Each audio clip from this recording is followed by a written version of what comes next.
Today I'm going to show you how to check scores on Google Forms before teachers release them. This is a handy feature when you want to see your results immediately after submitting a quiz or test, assuming the teacher has enabled instant score viewing. First, open your web browser and navigate to the Google form you need to complete. This could be a quiz, an assignment, or any type of assessment your teacher has shared with you. Make sure you have the correct link, as accessing the right form is essential for viewing your score afterward. Once you're on the form, go ahead and answer all the questions carefully. Take your time with each question to ensure you're providing your best answers. Google Forms can include multiple choice questions, short answers, checkboxes, and various other question types, so read through everything thoroughly. After you've completed all the questions and reviewed your responses, look for the Submit button at the bottom of the form and click it. This action will send your answers to your teacher and trigger the scoring process if automatic grading is enabled. After clicking Submit, you'll typically see a confirmation message indicating that your response has been recorded.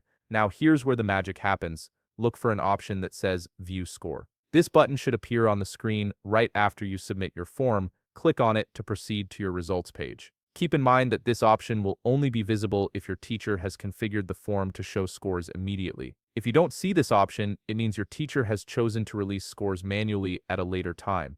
Once you click View Score, you'll be taken to a page displaying your results. Navigate to the section labeled Total Points and you'll see your score displayed there. This shows you how many points you earned out of the total possible points for the quiz or assessment. Depending on how your teacher set up the form, you might also see which questions you got right or wrong, along with any feedback they've provided for incorrect answers. And that's it. You've successfully checked your score on Google Forms before your teacher officially releases it, giving you immediate insight into your performance. If you found this video helpful, please leave a like, subscribe, and see you in the next video.